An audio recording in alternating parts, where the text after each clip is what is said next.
दोस्तों, जब इन्वेस्टमेंट की बात आती है तो हमारा ज़्यादातर इन्वेस्टमेंट आज की डेट में म्यूचुअल फंड्स में होता है।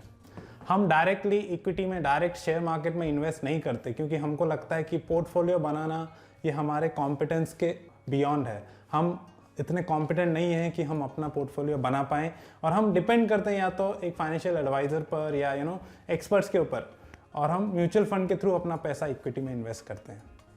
तो आज के वीडियो में हम सिर्फ कॉमन सेंस यूज़ करके आप अपना पोर्टफोलियो डायरेक्ट शेयर्स का कैसे बना सकते हैं उसके बारे में बात करेंगे। इसमें हम स्पेसिफिक सेक्टर्स के बारे में बात करेंगे और स्पेसिफिक स्टॉक्स के बारे में बात करेंगे जिसको आप अपने पोर्टफोलियो में रख सकते हैं। तो अगर आप एक सीरियस इन्वेस्टर हैं और आप अपना पोर्टफोलियो बनाना चाहते हैं तो इस वीडियो को एंड तक ज़रूर देखिए।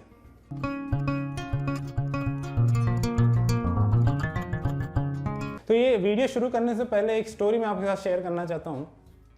वॉरेन बफेट, जिनको कि हम सब जानते हैं, एक बार वॉरेन बफेट के पास दो आदमी आए और दोनों ही इन्वेस्टर बनना चाहते थे। दोनों ने मिलकर उनसे पूछा कि सर, क्या हम इन्वेस्टर बन सकते हैं, सक्सेसफुल इन्वेस्टर बन सकते हैं आपके जैसे। उसमें से एक जो था उसने MBA किया हुआ था और दूसरा जो था वो सिर्फ 10th पास था। तो जो 10th पास था वो कॉन्फिडेंट नहीं था, वो बहुत ज़्यादा कन्फ्यूजन और बहुत ज़्यादा इन्फीरियरिटी के साथ पूछ रहा था कि सर क्या मैं इन्वेस्टर बन सकता हूँ।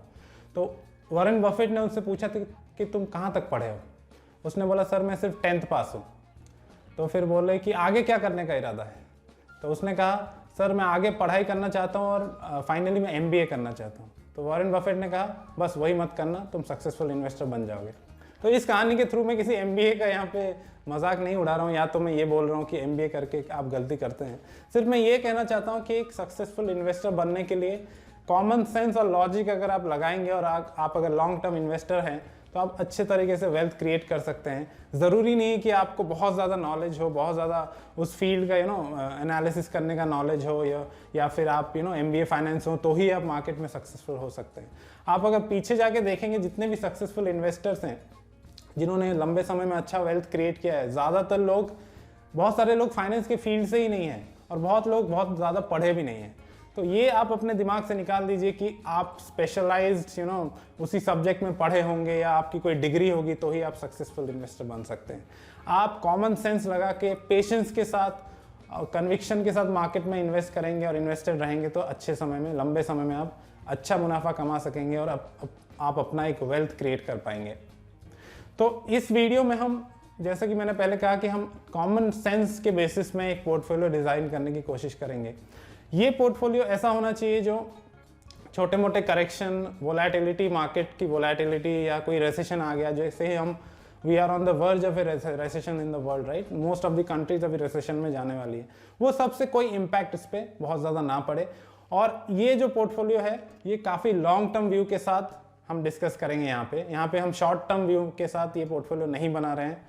ये डिस्क्लेमर है कि हम काफ़ी लॉन्ग टर्म व्यू के साथ इस पोर्टफोलियो के ऊपर बात कर रहे हैं। तो चलिए शुरू करते हैं। ये जो पोर्टफोलियो है ये पूरी तरह से कंजम्पशन के ऊपर बेस्ड है। यहाँ पे हम एक कंजम्पशन स्टोरी के बेसिस पे, जो भी इंडिया का जो आगे का कंजम्पशन पैटर्न दिख रहा है हमको, हमारी आंखों के सामने, हमारे आसपास, हमारे कॉमन सेंस से हमको जो समझ में आ रहा है, उस हिसाब से हम इस पोर्टफोलियो को डिज़ाइन करेंगे। तो अगर आप अपने आसपास, अगर आप आंख और कान खुले करके देखेंगे तो आपको ये सारे कंजम्पशन पैटर्न आपको बहुत ईजीली समझ में आ जाएंगे।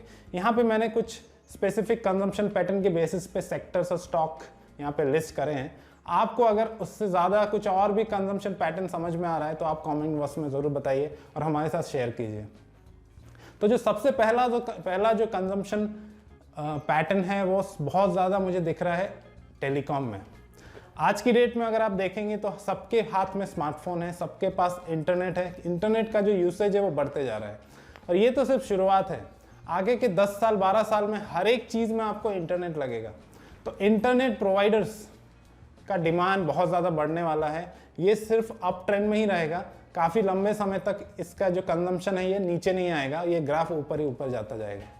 तो यहाँ पे अगर हम बात करें इंटरनेट सर्विस प्रोवाइडर की, तो सबसे बड़ा जो सर्विस प्रोवाइडर वो है जियो, उसके बाद आता है एयरटेल। तो इन लीडर्स के साथ आप जा सकते हैं, इनको आप अपने पोर्टफोलियो में शामिल कर सकते हैं। अब यहाँ पे जो भी सेक्टर्स में बात कर रहा हूँ इसमें आप ट्राई करिए कि आप उस सेक्टर के मेन या तो लीडर के साथ जाएं या टॉप 2-3 कंपनीज जो हैं उस सेक्टर में उसके साथ जाएं, ताकि आपका जो रिस्क है वो ऑटोमेटिकली कम हो जाए। जैसे ही वो सेक्टर ग्रो करेगा, ऑब्वियसली ऑटोमेटिकली वो जो लीडर्स है सेक्टर्स के, वो भी ग्रो करेंगे।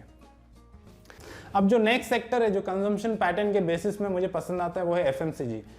इंडिया जैसी कंट्री जहाँ पे पॉपुलेशन इतना ज़्यादा है, वहाँ पे एफएमसीजी का डिमांड काफ़ी सालों तक हाई ही रहने वाला है, अप ट्रेंड में रहने वाला है और कंजम्पशन बढ़ने ही वाला है। तो यहाँ पे अगर हम लीडर्स के साथ जाएं, अगर हम लीडर्स की बात करें तो यहाँ पे हिंदुस्तान यूनिलीवर या फिर डाबर जैसी कंपनी को आप अपने पोर्टफोलियो में शामिल कर सकते हैं और ये भी आपको अच्छा प्रॉफिट कमा के देंगे, क्योंकि इसका भी जो है डिमांड, ये जो डिमांड ग्राफ है ये ऊपर की तरफ ही रहेगा आने वाले कई सालों तक। अब जो नेक्स्ट सेक्टर है वो है फास्ट फूड। अगर आप देखेंगे इंडिया में अभी तो कंजम्पशन एक तरह से फास्ट फूड का चालू हुआ है। पिज़्ज़ा घर घर में आजकल पिज़्ज़ा पसंद किया जाता है। वीकेंड्स में आप देखेंगे सिटीज़ में, टियर 1 टियर 2 सिटीज़ में हर एक घर में वीकेंड में पिज़्ज़ा ऑर्डर किया जाता है। चाहे आप स्टोर में जा पाएँ ना पाएँ, आप एक फ़ोन करके आप पिज़्ज़ा ऑर्डर कर सकते हैं। पार्टीज़ में पिज़्ज़ा एक मस्ट हैव डिश हो गया है और अभी तो शुरुआत है, अभी तो ये मेन सिटीज़ में आया है एक तरह से इसका कल्चर। धीरे धीरे वो छोटे शहरों में भी आएगा और इसका जो कंजम्पशन है वो बढ़ते जाएगा। तो इस सेक्टर में अगर हम लीडर की बात करें तो जुबिलिएंट फूड वर्क्स, इसका अब अगर आप ग्रोथ देखेंगे तो काफ़ी ज़्यादा इसने रिटर्न पास्ट में कमा के दिया इस शेयर ने और आगे भी इसका बहुत ज़्यादा पोटेंशियल बनता है, क्योंकि इसका जो डिमांड ग्राफ है ये भी ऊपर की तरफ ही रहने वाला है। कंजम्पशन इसका बढ़ने ही वाला है आने वाले कई सालों तक। और उसके साथ साथ जुबिलिएंट फूड वर्क्स ने एक काम और किया है कि उसने पिज़्ज़ा तो किया ही है, उसके साथ साथ उसने इंडियन टेस्ट के हिसाब से और प्रोडक्ट्स भी लॉन्च करना स्टार्ट कर दिया है, जैसे कि बिरयानी। जुबिलिएंट फूड वर्क्स ने एक बिरयानी का अलग से ब्रांड स्टार्ट किया है। तो इस तरह से वो अपने आप को लोकलाइज कर रहा है, इंडियन टेस्ट के हिसाब से अडॉप्ट कर रहा है और इसका फ्यूचर काफ़ी ब्राइट नज़र आता है। अब जो अगला सेक्टर है वो है फार्मा। अगर हम आज की डेट में देखें तो लाइफस्टाइल डिजीजेस काफ़ी ज़्यादा बढ़ने लगे हैं। डायबिटीज़, ब्लड प्रेशर, ये अगर आप देखें अपने आसपास, पहले जितने लोगों को ये नहीं थे, आज हर एक के केस में आपको डायबिटीज़ नज़र आएगा, ब्लड प्रेशर नज़र आएगा। और ये जो लाइफस्टाइल डिजीजेस हैं, मोटापा, ओबेसिटी, इतना बड़ा प्रॉब्लम होने वाला है आगे चल के। अगर आप डेवलप्ड कंट्रीज़ की बात करें, आज की डेट में यूएस में अगर आप देखें, यूएस में ओबेसिटी एक बहुत बड़ा प्रॉब्लम बन चुका है और लाइफस्टाइल डिजीजेस हर एक हर 3 में से 2 आदमी को लाइफस्टाइल डिजीज़ हो चुका है। तो ये इंडिया भी इससे अछूता नहीं रहेगा और आगे चल के इंडिया में भी लाइफस्टाइल डिजीजेस और ज़्यादा बढ़ने लगेंगे और इससे रिलेटेड जो कंपनीज़ हैं उनको अच्छा फ़ायदा होगा, जैसे कि सनोफी इंडिया जो डायबिटीज़ रिलेटेड काफ़ी दवाएँ बनाती हैं, उसके साथ साथ एस्ट्राजेनेका फार्मा, ये भी डायबिटीज़ में अच्छे उसके प्रोडक्ट्स हैं।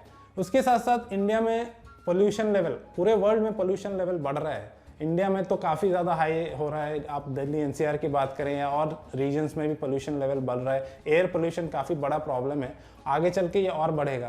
तो जो रेस्पिरेटरी प्रोडक्ट्स बनाती हैं जैसे सिप्ला जैसी कंपनी, इनको काफ़ी ज़्यादा फ़ायदा होगा और इनका ये भी एक अच्छा पिक लगता है आगे चल के और आपके पोर्टफोलियो में इसको आप इंक्लूड कर सकते हैं।